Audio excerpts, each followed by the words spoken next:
What's up, y'all? A little faith, and welcome to episode number 13 of season 2 of the Fagnostic podcast. I'm your hostess, not your Moses, Matt Hayes, and if I'm still giving you episodes, it means that I'm still looking for answers. Y'all, today I have a fascinating theologian on to discuss his approach towards engagement with the divine. Mason Mennenga is a successful podcaster and YouTuber and calls himself the internet's youth pastor. In this episode, you're going to hear about some of the new ideas and new voices in process theology. Bet you don't know what that is, do you? As well as a clear warning to Evangelical America based on history leading up to Nazi Germany. One of my favorite things we talk about today is Theopoetics. It may change your perception and maybe even offer hope towards the impact of spirituality in America. You can also catch Mason on his incredible podcast called A People's Theology. To read more of his writings and musings, check him out at masonmennenga.com. That's MASONMENNENGA.com. There's some fascinating articles there about creation, the difference between belief and faith, and so much more. Welcome to the show, Mason.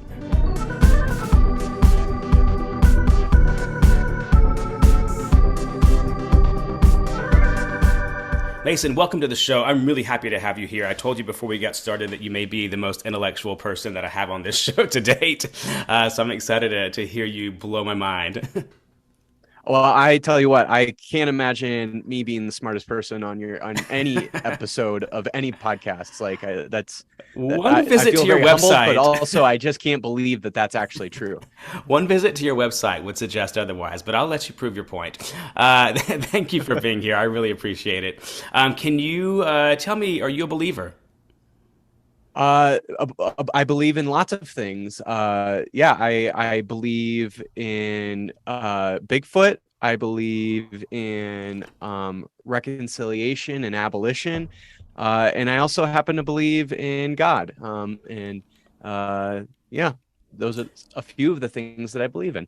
It's funny because one of the things we're going to talk about today is actually about the word belief versus faith, as approached in some of your writings. And so that question has been very specific for, this is episode 37, I believe. And this will be the first time that we really kind of rephrase what that word means, which is the whole point of this podcast. So I'm excited to, 37 episodes in, get to the root of the word. And then now, can you identify your pronouns for us? Yeah, I use he, him, his pronouns. Awesome. Those are what I use. It's so funny. Actually, just as I asked this, I just realized that I had a dream last night that my dad had emailed me using pronouns in his closing, and I was so proud. But I think he did, like, instead of he, him, like he has or something like that. But it just dawned on me as we discussed your pronouns that I had this dream of my father using his pronouns. But anyway, I digress. So funny. You're calling from Colorado Springs. What you were going to say?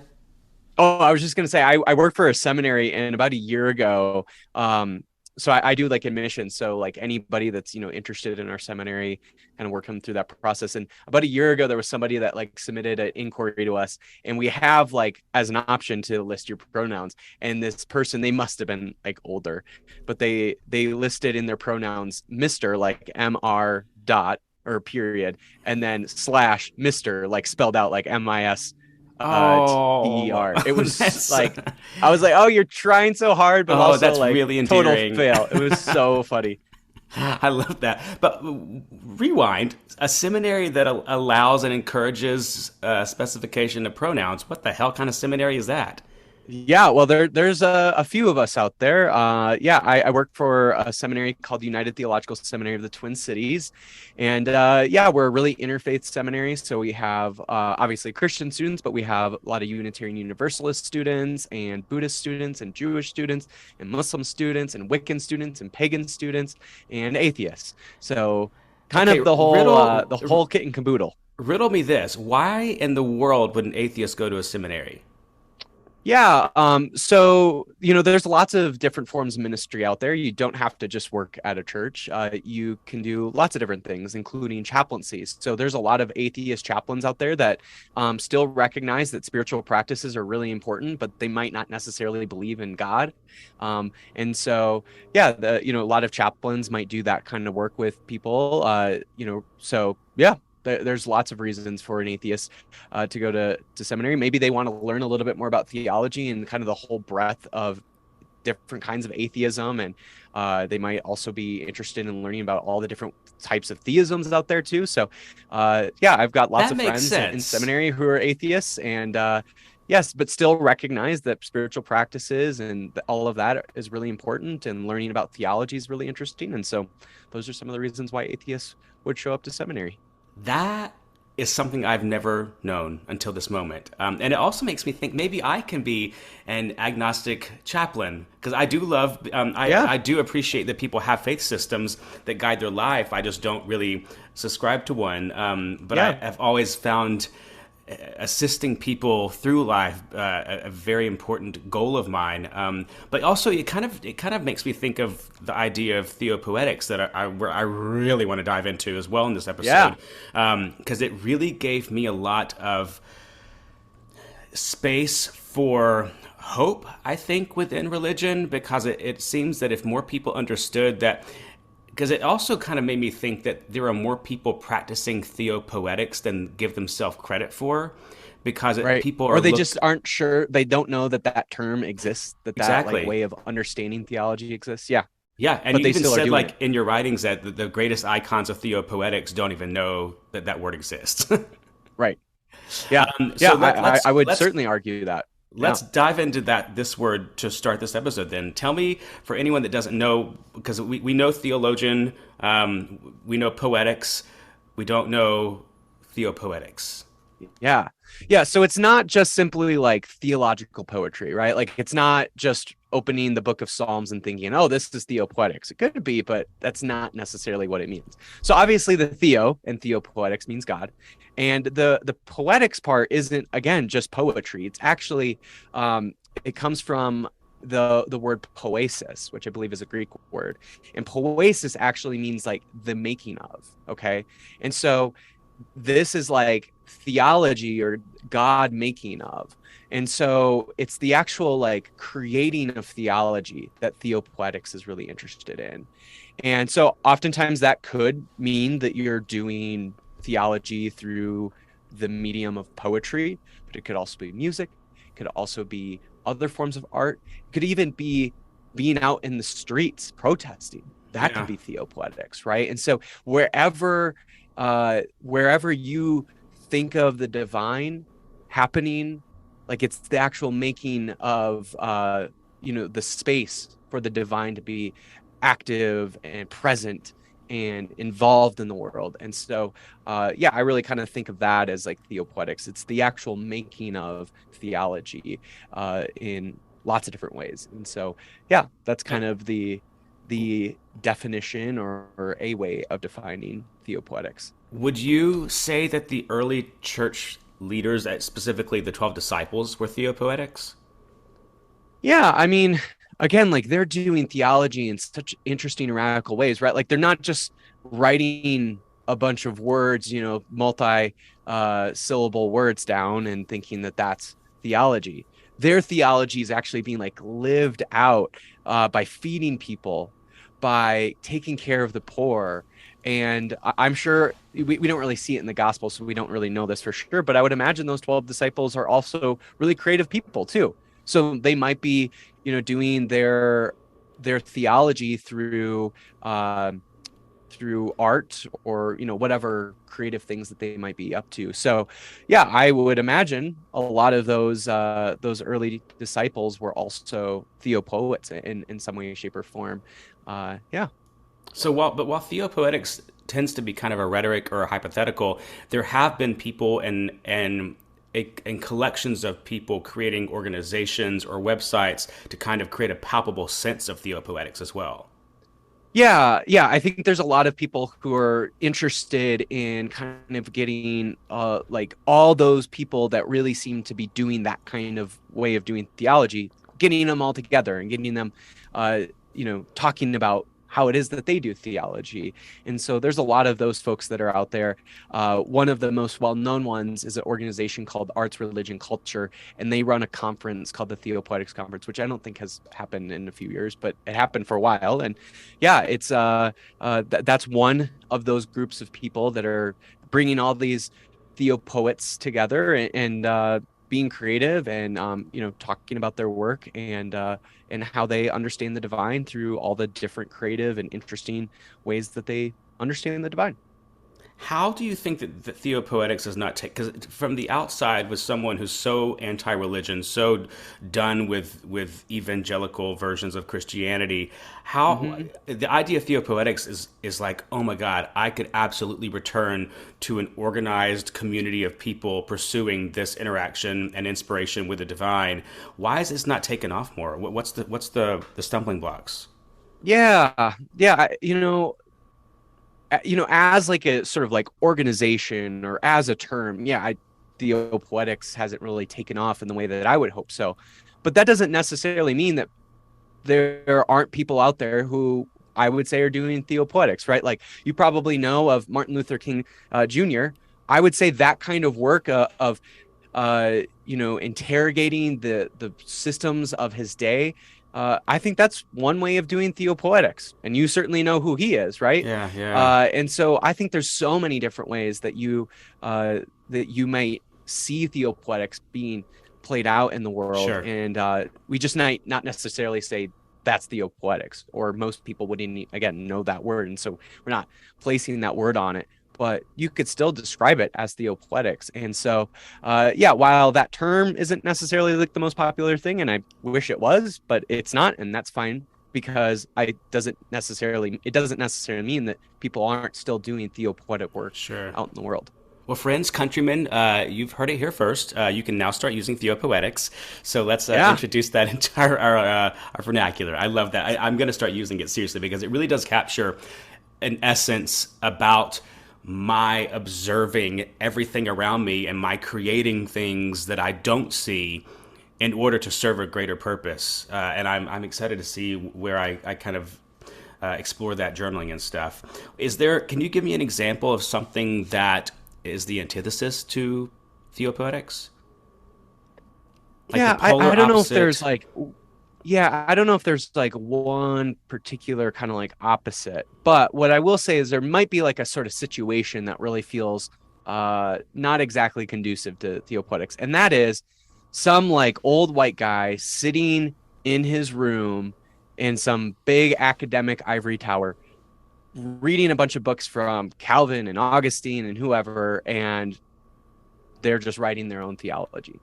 You just That doesn't described seem half exactly the of most American theopoetic Christian. way. That yeah, it just doesn't seem the most theopoetic way of doing things. Um, because theopoetics is a very embodied thing, right? Like you're maybe creating art or you're out in the streets doing activism or whatever it might be, but it's a very embodied activity. And so doing theology in this kind of old archaic way of just writing a bunch of things that you think of because you read it in some old book just isn't the most theopoetic way. I don't want to say that like is not a good way of doing theology. I think there's a lot to learn from people like Augustine and Of Luther and course, those of folks. course. But it is to say that Theopoetics does seem to be doing something differently than that. Yeah. How did you wind up into that headspace? Were you coming from a traumatic religious situation and you found this concept that seemed to offer grace for your relationship with the divine? Yeah, that's a good way to put it. Yeah, so I grew up in conservative evangelicalism, and long story short, left all of that, but still was very interested in theology and Christianity.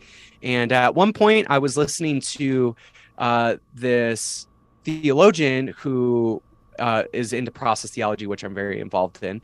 And I was just really curious about what they had to say. So I was listening to this podcast episode where they're getting interviewed about their work and everything. And I think I don't know exactly how it happened, but I'm thinking at some point she said the word theopoetics or theopoesis or something like that, right? And I was like, I didn't even know what it meant. I just like heard that word and was like, what is that all about? And so I literally just probably Googled it and started exploring and realizing, oh, a lot of my like favorite theologians kind of are adjacent to theopoetics or maybe even very directly involved in theopoetics. And so yeah, I just was like very intrigued by it and started reading as much as I could about it. And yeah, that's kind of how I got involved in the whole thing.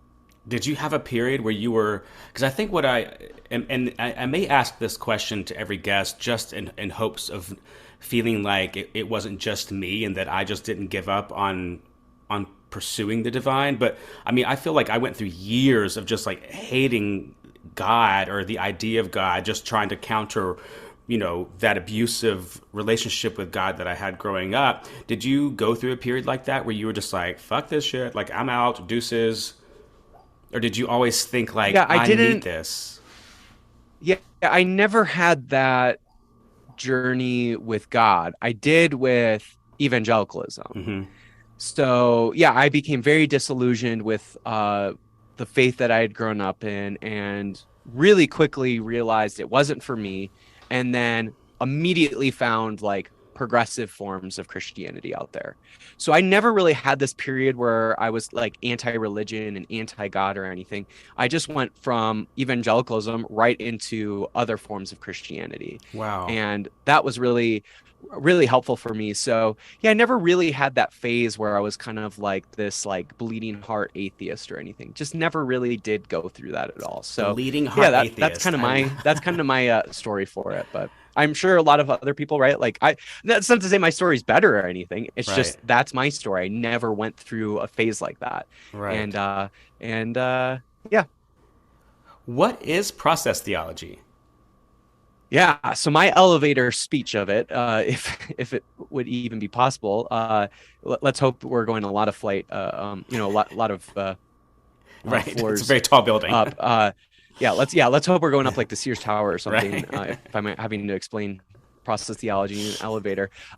So process theology, two kind of important things to it. The first of which is that the entire world is completely open to lots of different kinds of possibilities. So, in other words, the world has not been determined, right? For those of us who might have grown up in like more Calvinist type of Christianity, we would think that, oh, everything is already determined, right? Like the entire world, including your salvation, has already been predetermined. So in process theology, couldn't be more opposite. Everything is open to lots of different possibilities. Okay. So that's the first thing. The second thing is that everything is in relationship with one another, including the little electrons that make up all the atoms of the world. Even those little electrons are in relationship with one another. And then obviously those atoms are in relationship, and the cells that make up your body are, right? And so on and so forth. And then getting to the point where even you and I are in some sort of relationship. And even grander than that, the constructions that we create as humans, whether it's things like racism or climate change or economics or music, all of those things are in relationship too. So even the things that we create are in relationship. So not just the physical matter that makes up the world, but even the things that the ideas and constructs that we create are all in relationship with one another too. So those are the two biggest things for process theology. The world is open to lots of different kinds of possibilities, and that everything is in relationship in the world. That sounds like common sense to me. It does sound like common sense, but you would be amazed how many people, especially a lot of Christians, would say, you know what, that's not actually true in the world. And I just can't believe how many people would say that it's not true when it seems like the most common thing, the most common sense thing to believe. Why do you think that is, though? I mean, because I mean, to me, it would just there's an. I think that people are addicted to the binary. I mean, I say that all the time on this show. We're addicted to Right. definitiveness. Is that a word? Definitiveness. We're addicted to specificity. We don't allow Right. for gray space, which to me is where 99.999% of us live and operate. Is it just Mm-hmm. fear that keeps people from being able to think of God as expansive and open and ever changing? Right. Yeah, I think that's a big piece of it, because we want to think of God as this like very definitive, like we know for certain this is how God is, right? Like that God exists in the Trinity, three persons in one, yada yada yada. And yeah, it just doesn't really open a lot of space for a lot of mystery. And I really think that process theology really starts to open us to understanding God as changing, and that we don't have to have all the right answers about God. And yeah, I think process theology really opens us up to thinking about God and the world in that way. It sounds like a very healing endeavor for you. Yeah, it certainly has been for me. And I think it can be for a lot of other people. A lot of people who leave evangelicalism thinking, okay, well, I definitely don't believe in that God. But then they just kind of realize, all right, well, there doesn't seem to be any other way of thinking about God. So then I just for sure don't believe in any kind of God. Yeah. And I think something like process theology really opens up this possibility for people to believe in God in a way that's very different than what they grew up in. And they can even start believing things about the world that are very Yeah. different than what they grew up in. And in that case, I think it is really healing. It has been for me, and I think it can be for a lot of other people who leave toxic forms of Christianity. Did the community that brought you up in very conservative evangelicalism do they support this outside the box approach to what they taught you? Yeah, absolutely not. Yeah, I think they really kind of have farewelled me in a way. They really are hesitant and nervous about me, and that's okay. That's fine. When you say hesitant and nervous, do you mean like about your soul? Yeah, but my soul, and that because I do this work out in public, that I'm leading other people astray. So not only just for my own salvation, but for other people's salvation, they're really nervous. And it's because I'm really passionate about these big ideas about God and the world, and I want to share them with other people. And I think they really are nervous about the fact that I'm sharing that with lots and lots of other people out in the world. Yes. And they're very nervous and hesitant and fearful about that. I know I've got a couple friends back home who are, because I think also like the younger you go in the world, like people are just naturally a little more open-minded just because they're around reality. But people that go to my parents' church will, say, oh, we're listening to Matt's podcast. And, I don't even know if they listen. I don't think they listen to it. But I know that my mom recently said, we're just so proud of what he does, in like the most diplomatic way. Right. Because it is, it is scary to like have these beliefs and then see your offspring like not really adhere to the way that you see truth and the way that you see God. Like I understand how horrifying that must be. Yeah, I think my parents are in a similar situation. I've graduated from seminary, and I think they're really, in general, proud that like I've gone to grad school and have done that. But they definitely are very hesitant and, again, nervous and fearful about the kind of stuff that I'm doing in seminary or what I was doing in seminary. And I don't really know exactly how they talk to their friends about that are like, wait, Mason's doing that? Like, that doesn't make sense. Right. I don't know how they talk to those people in their life, but kind of a very similar situation in that regard. I was drawing a comparison yesterday for a friend of mine, just talking about like, my effort today is basically to kill God, or at least the idea of God of which I had. And then, cut to me in going to a Christian private high school where I was leading chapel and worship and, trying to convince people to believe my way. And now I'm like convincing people to not believe that way. I'm the opposite of a missionary, I guess. But it's what you just said really resonated too, because you're people having a fear of the people you're leading astray now. I have nights of anxiety where I have crippling anxiety about the people that I led astray, the people in college and high school that I made to feel worthless and made to feel like they had to believe my way. And some of them maybe still are. I don't know. And that scares me because I just think like, what have I done? Like who are they hating? Who are they treating differently at Starbucks or next door to their house in Iowa because of something that I told them? Maybe that's narcissistic to think that I had that much of an impact, but you know what I'm saying? Like, I think that's why I'm so passionate now about speaking on where my truth is, because I want to counter what pain and trauma I potentially could have caused. Yeah, I think about that all the time, of the theological world and Christianity that I was a part of that was so toxic, and in a lot of ways I benefited from that and also was hurt by it. But I also, because of that theology, because of that Christianity, probably caused a lot of harm in the world. And I think the way that we go about healing some of that harm that we've caused because of that theology, because of that kind of Christianity, is to be a part of theologies, think of theologies, and be a part of maybe religious communities or no religious community, or just be a part of communities that are actually countering some of that harm that we Yeah. created. And so that's part of the reason why I'm so interested in things like process theology and interested in the kind of Christianities that I'm a part of, is because I do think that it's part of the healing that a lot of this other Christianity and theology has caused. And Yeah. so I get to be a part of that. Even though I was a part of the Christianity and theology that was hurting a lot of people, I now get to be a part of the kind of Christianity and theology that's actually healing in the world. Yeah. I know. I get asked a lot, like, do you ever think that you're wrong? And I'm like, yes, bitch. Why do you think I'm so vocal about my journey? Because like I'm constantly searching and looking and wanting to know more and see more and feel more. But I think it's funny because like I feel like my hatred of the divine and my attempt to destroy the God that I knew actually makes me closer to them in a weird way, because I feel like that much more honest than just blindly following what was instructed to me or whatever. You know what I mean? Right, right.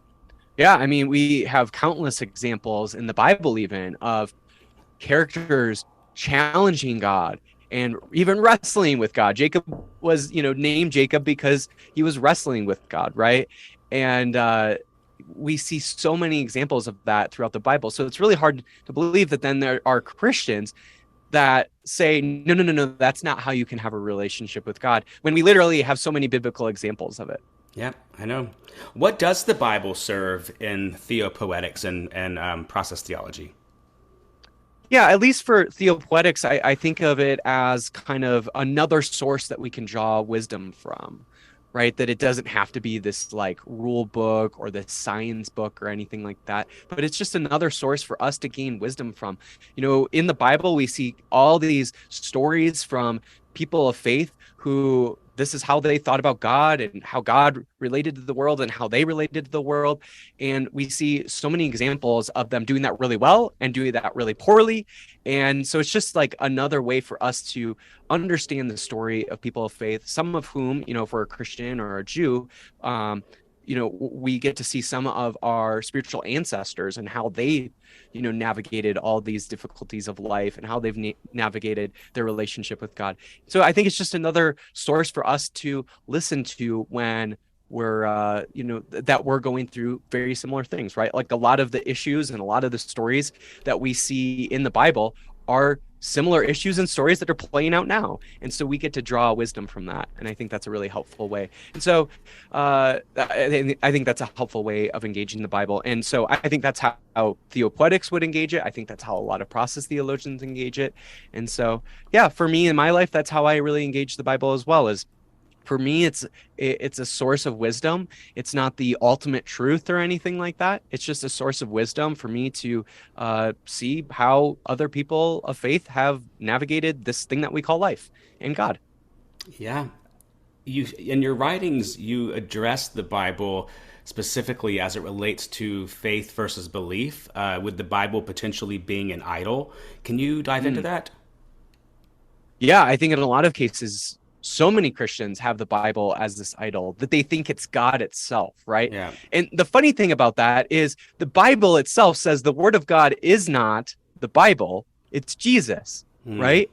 And so a lot of Christians really miss that, and they actually prop up the Bible as this idol. And I think it really gets in the way then of them having a really wonderful, beautiful relationship with God.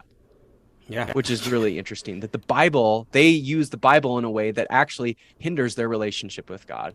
And so, yeah, I think we really need to reimagine our relationship with the Bible as this really great source of wisdom, but not this ultimate truth that is basically God itself. Sure. Do you feel like Jesus is literal? Like the Christ it was a palpable being that did walk the earth physically? Yeah, I mean, it's almost unanimous among historians that Jesus was a real person. Obviously, how you think about that person, what you think of that person, that's a matter of theology. That's not something that history is really all that concerned about. But Sure. Almost all historians, I mean, there are some kind of minorities like scholars that would say that Jesus is sort of like this mythos, kind of like a Paul Bunyan or a Johnny Appleseed kind of like mythos. Mm-hmm. But yeah, most historians know that there was a Jesus. He was of Nazareth, and he was killed by the Roman Empire. Um, and pretty much everything else about his life, we're not really sure about, outside of obviously the Bible. But almost all historians believe that there was a Jesus of Nazareth and that he was killed by the Roman government. And that's pretty much all we know about his life from kind of a historical understanding. Right. Why do you think that is? I mean, it gripes me when we get, we open the Bible from page one with a pages long lineage of human beings, allegedly, and yet with this figure that changed the way that we process time and history, they just decided like, we're just going to talk about like the savior aspect or like the collection of those 12 guys aspect. Like, why do you think that it wasn't important at the time to capture every fucking detail of this man's life? Yeah, a lot of that comes down to the fact that for followers of Jesus, that was not their concern. Their concern was not that, like, they didn't even think in the world in that way, that we need every single detail, right? And the other thing to keep in mind is that this was also an oral culture. So not everything was really, almost nothing was being written down. Everything was being told word of mouth. So almost everything we know about Jesus, at least from a faith aspect, was all word of mouth. Almost none of it was really ever written down up until probably a few centuries after he had died, right?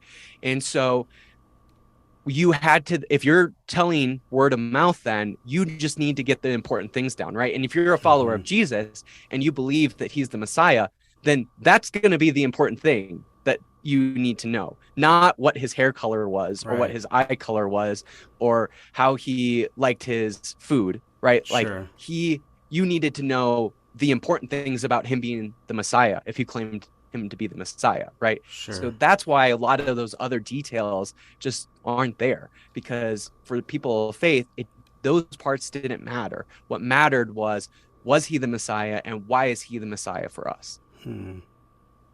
That's interesting.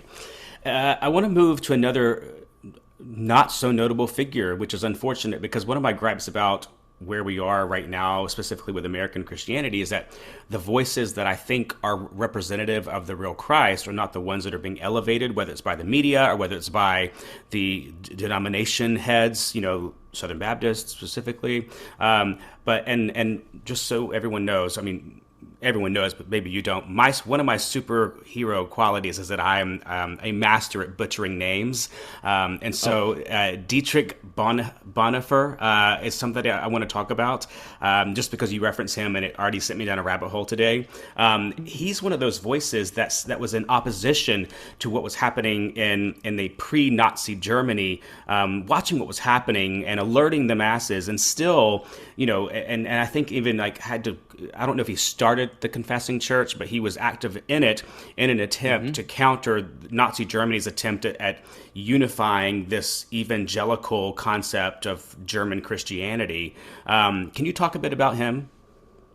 Yeah, he has a fascinating story, and how people think of him today is really interesting too, because there are obviously a lot of Christians and even people like yourself who are like, wait, this guy is really helpful in thinking how we need to stop Christian nationalism happening in our country in our day. Yeah. But then there are also Christians who think, like mostly evangelical Christians, who think of Bonhoeffer as an example of like, this is our guy, and like he would be in support of us.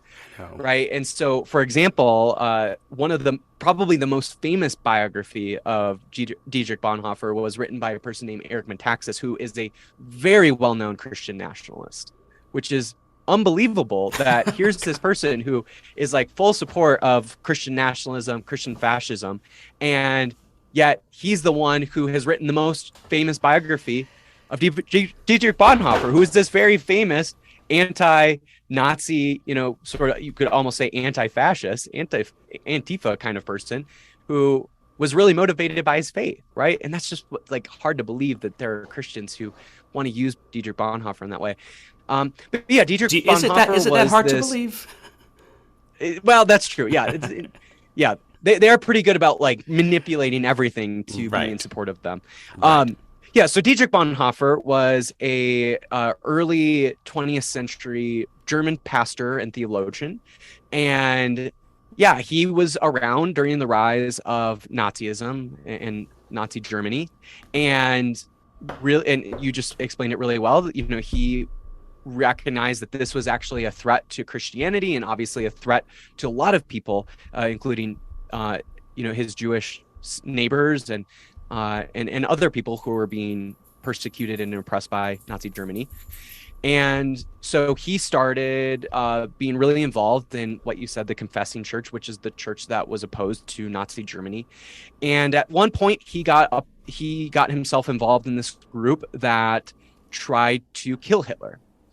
They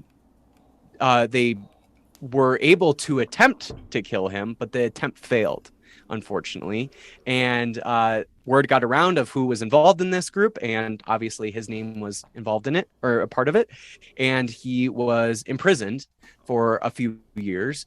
And I think it was like 2 weeks before the Americans came in to liberate Nazi Germany, and went into all that concentration camps and liberated the concentration camps. 2 weeks before that happened, Dietrich Bonhoeffer was executed, and I think he was like 39. Yeah. I don't even think he got to 40, so he was pretty young. But and he again, was he was hung, wasn't he? Yeah, he was hung, and so partly because he was executed, was seen as this figure of this really important Christian voice against Nazi Germany. Mm-hmm. And again, I think a lot of what he had to say, especially in regards to his opposition to Nazi Germany, has a lot to say with the current state we're in, right? Yeah. That we see this rise of fascism all across America. And I think someone like Dietrich Bonhoeffer can be a source of wisdom for us to understand how should we navigate our current situation. Absolutely. I'll just say, Dietrich Bonhoeffer wrote a lot of things beyond just his opposition to Nazi Germany. He had a great book on creation. He has some other really great books around like discipleship. In fact, one of his most famous books, especially among evangelicals, is called The Cost of Discipleship. So he wrote a lot of different kinds of books, and in a lot of ways, I actually really disagree with a lot of his theology. But again, his resistance against Nazism, I think, is a really great example of how Christians in particular should be opposed to fascism. And he's just a really great example for that. And I think he has a lot to say for us in our current situation. But in order for Christians to do that, they're going to have to get rid of that definitive, concrete, idolatry-driven worship that they're so attached to right now. And obviously I'm obsessed with Christian nationalism because it's just rampant. And I'm trying to get to the root of it. And I'm reading a really cool book right now called God in the White House by Randall Balmer. And it basically, there's 5 chapters that kind of just start with JFK, because it's interesting. We kind of touched on it a second ago, but Dr. Peel, who wrote The Power of Positive Thinking, was also head of the Marble Collegiate Church in New York City, which I don't know why they still claim him, because he's terrible. And the church now is like a very decent congregation, like that's inclusive and affirming. But anyway, I digress. Dr. Peel and Franklin Graham, and of course other notable figures of that time period in the 50s and 60s, they were so obsessed with him being a Catholic and trying to put out these pamphlets and propaganda about why a Catholic cannot be head of the nation, because it would just be puppet controlled by the Vatican. And their reasoning was because we have to have separation of church and state. Cut to today, when we have fucking senators, Lauren Boebert of your state in Colorado, who's saying we need to get rid of church and state. And you're just like, what kind of head fuck am I in right now? Like, I'm only through with JFK. That's as far as my studies have gone. We're moving into Nixon and Gerald Ford and all that next. But it's just fascinating and depressing. Yeah, and the way that they're able to flip their positions on different things, especially politically, just when it benefits them, is just really telling of the fact that this is simply about supremacy of Christianity, of their type of Christianity. White Christianity, mind you, right? It's not even just Christian supremacy, but specifically white evangelicalism supremacy. And they're willing to do anything in order to gain that power, even if it means that they have to go back on some of their convictions of what they stand for or have at least stood for in the past. Especially if they have to go back, not just when. It reminds me also of that coach up in Washington that just won the Supreme Court case about being able to pray at the 50-yard line. And I just was like, because, Washington has a very large Muslim population as well. And I'm like, I hope to Goddess that every single Muslim in that community goes and puts a prayer blanket down on the 50 fucking yard line just to say, oh, no, you said it's okay to not separate church and state. So we're just here to, show off our worship a little bit. Yeah, I've even seen like some Satanist groups about to do the same thing, which I'm really excited for whatever news coverage that will get. That will be a fun little moment. Oh, I'm ready to burn that cross. I'm so ready. Tell me about your podcast, because you have a couple, one of which is with your close friend Colin. It seems that you two have both kind of been on a parallel faith journey, it seems. Yeah, in a lot of ways, it didn't happen all at the same time, but in a lot of ways, we went through a very similar faith journey where we both were very disillusioned by our evangelical upbringing. We both grew up in the same exact church. That's why we're friends. Oh. And through that disillusionment, he kind of went through it at a kind of a different time. I would like to think that I sort of like was maybe the first person in our relationship to do that, but I could be wrong. Maybe he was already starting to have questions and doubts before even I did. But yeah, so we kind of went through a similar faith journey at the same time. And obviously I got really involved in like theology and the whole church world, and he didn't. And so in a way, my relationship to religion and Christianity and to God is a little different than what he is at right now, just because he didn't go through his faith journey kind of in the same way as I did. But yeah, in a lot of ways, we sort of both rejected the same things around the same time. And so, yeah, and that way it's a very similar faith journey. You dive into topics that I don't hear, but I'm so interested in your writings, and also it gives people a chance to get to your website and also learn how they can subscribe to your writings. So tell us where we can find them. Yeah, so I host a theology podcast called The People's Theology, and I interview lots of different people about the theology they're up to in the world. And a lot of times it's centered around activism and justice and thinking about God and the world in different ways than maybe a lot of people have grown up thinking about God in the world. And so, yeah, that's kind of what I do. I chat with all those different types of people talking about all of that. And yeah, you can find it wherever you listen to podcasts, Apple Podcasts, Spotify. And so, yeah, if you're interested in thinking about God or the world or Christianity or theology in different ways, it might be a helpful podcast for you. And where are you on social media? Yeah, I'm on Twitter most often. And y'all gotta follow his Twitter. His Twitter is a riot because you just I don't even know if you mean to be, but everything you say, I'm just like, I don't even think the people that you're talking to know that you're talking to them. Yeah, I enjoy it. It's a fun thing. I've been on Twitter for a long time, and I always was kind of like trying to crack jokes and see if jokes would land or not. And then it just kind of took a life on its own. Again, like it wasn't like I made this like switch of like, I'm going to do Twitter this way. I just kind of always was doing that. And then eventually it just sort of gained some steam. And yeah, so you can find me on Twitter, Mason Mennenga, all one word. You can also find me on Instagram. I'm fairly active on there as well. Again, same exact handle, Mason Mennenga.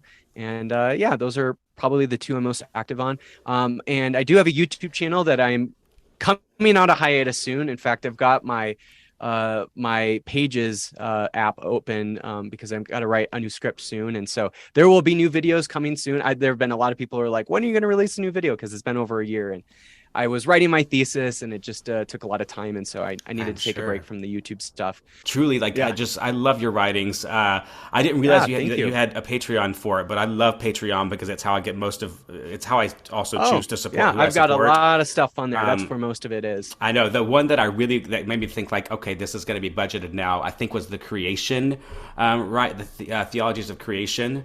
In fact, I write a little bit, like I use Bonhoeffer in there, and then the person that actually introduced me to Theopoetics, Catherine Keller, who is my favorite theologian, I do kind of like this comparison between them. I saw that. So yeah, it's the person that I actually Yeah, and it's funny that you're like talking about my writings. Like, a lot of these, like, they're so old. Like, I kind of feel bad that they're still up there because I mean, like, I think I more or less would subscribe to them or be proud of them. But I think it's kind of funny that some of them they feel really old. Like Well, it makes you think even though like, like some of them were released in 2020, they would have I would have wrote them maybe in like 2019 or something. And so a lot of them are like yeah. 3, 4, 5 years old now. But you say So that yeah. like we don't refer to a book that's over 2,000 years old, and it makes you wonder. Like, do you think Daniel or Paul or John? Do you think that if they like came to church today to reference their own fucking words, do you think that they would be like, "Y'all, you're getting it wrong. Let me. I wrote this wrong. Let me explain this again."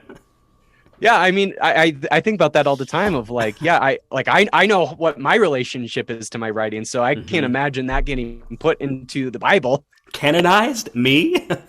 I know, it's just like unbelievable that somebody would do that to my writing, and like if that ever happened, and then like, oh, that would make me quiver. It's That's my like too much pressure, it feels my like. favorite quote to reference of my own words is, "If Jesus knew what was going to be done in His name, He'd be rolling over in His grave."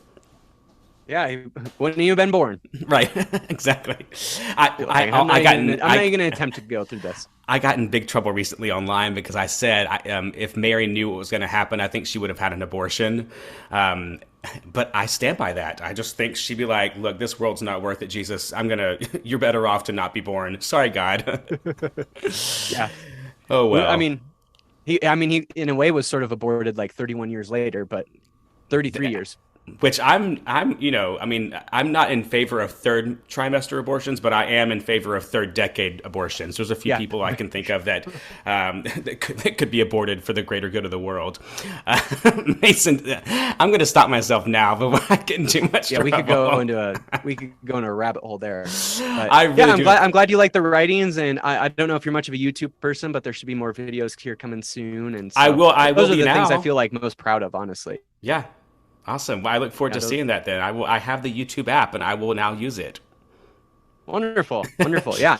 Yeah, there should be a video probably starting sometime August, probably every 2 weeks. So Cool. hopefully, and Well, if I'm able to ever do this stuff full time, I'd love to, put out more. So yeah, I we'll get see. it. I get it. Well, I will stay tuned to you. I really appreciate your words and engagement online and for Also, always my expanding thesis my is on thinking. Patreon now too. So I don't know if you can. Oh, Yeah, yes. yeah, Okay. yeah. So I'm slowly releasing. In fact, today, let me see. My next like, I kind of like I didn't put it all at the same time. I'm slowly putting it out. Sure. And I think today was my next one. 56 minutes ago. Oh, dope. Very, very cool. So All it right. Well, I hope came that out you 56 minutes ago. I So hope you there you hop go. off of here and see some good engagement. There's like barely any patrons, so like people Okay. probably read it. I might get like 2 likes or something on it, Well, but maybe yeah, maybe after this you'll get some more. maybe we'll see. We'll see. Yeah. Do you have hope for America? Um, you know, I am hopeful for a lot of the people in America that we can bring about the world that we want to see. I don't think it's possible with the current government that we have. And so in that way, I hate America in that regard, and I would love to see that sort of burnt down. Yeah. But all the people that live in America, a lot of really, really wonderful, beautiful people. And I want to see them be able to have the power to create the world that we want to see. And so in that way, I love those folks and I want to see that happen. But I am not in love with Yeah. our current American government, and I am just not hopeful for that. Yeah. Did you ever see the show Designated Survivor? No, And so tell me it about was it. it was on ABC, and then Netflix picked it up. I think for their last two seasons. I think it ran three seasons total. Kiefer Sutherland plays the Secretary of Housing. I mean, the HUD Secretary, I think. And it's basically like there's a State of the Union address in the pilot episode where everybody in federal government is in one location except for the one designated survivor, which is chosen at random, I think. And so in the God forbid circumstance where something catastrophic happens to everybody that is in the rotunda for the State of the Union, then you at least have one representative of a federal government who is still alive. And so in this pilot, there's a terrorist attack, we don't know where it's from, that kills every living member of the federal government except for the one designated survivor, which is Kiefer Sutherland. And so all that to say, I've been praying for it for a few years now. Not to wish death on anybody, but it's just like, right. I don't see any other option of success for this country other than either a massive revolution or a complete start over. I don't know which one is more offers more hope to people. I really don't. Anyway, it's a fun show. That sounds like an interesting premise. Yeah. What would you say to the divine were they standing before you right now? I'm doing every goddamn thing I can to make this world a better place. And not in a way where I'm like fearful that God is like, are you doing what you need to do? But in process theology, I believe that God is constantly inviting us to bring about a better world.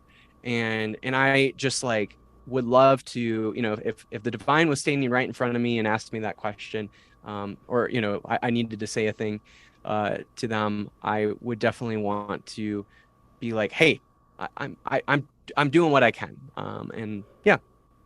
Well, I don't know if I've ever given much thought beyond that of what I would say if I could. Again, with process theology, it's a panentheist theology for the most part. And so, it believes that, say that word everything again? Is panentheist, not pantheist, panentheist. And so it believes that God, everything is in God. And so God kind of holds the entire world together. And so in that way, there really isn't that much of a distinction between the world and God. And so it's funny, they kind of ask like, as if God was this like singular entity that could stand in front of me, because in process theology, all of this that I'm around right now is a part of God. And, we can talk to it whenever, it is right before me right now. Yeah. So yeah, it's kind of a weird like thought to think that like God would actually be like a single entity standing in front of me, because like I just don't think of God in that way at all. Sure. Well then, so, and I don't ever ask this question, but if you don't have hope in the America as it stands today, do you have hope in the future of divinity? In the future of spirituality? Absolutely. Yeah. I think we need a world where we are all connected in all the different ways that we can be connected in the world. And I think that one of those ways is spiritually. And so I think I think we need really healthy spiritualities out there that can bring us closer and again be a part of bringing about a better world. And so I'm hopeful for that. And I do think God is constantly inviting everyone into that. Rad. I could get on board with that. I appreciate that notion. Mason, really a great pleasure to talk to you today and to hear your thoughts on the ether, the zeitgeist. I've got some things I'm going to go research now, thanks to you. You've got homework in checking out Designated Survivor and also reading God in the White House. It's a real thriller. But again, I really appreciate your time and your heart and your concern for humanity. It is so needed, and I'm just grateful for you. Yeah, thank you so much for having me, Matt. All right, have a good rest of your day, okay? There we go. How about that? And all the people said, game in. Y'all, the Fagnostic Podcast is up for the Best Queer Podcast with the People's Choice Podcast Awards, and it would mean the world to me if you went and voted for the show. You can find the link on our Instagram. All you got to do is register, vote, and then unsubscribe if you so choose. So thank y'all for listening to another episode of the Fagnostic Podcast, hosted by me, Matt Hayes. You can find me at matthayes.com, that's MATHAYES.com, or on just the millennial socials at Hayes on It. HAYES on it. Please go subscribe, review, and share this podcast. And in the meantime, have a blessed day, and peace be with all y'all.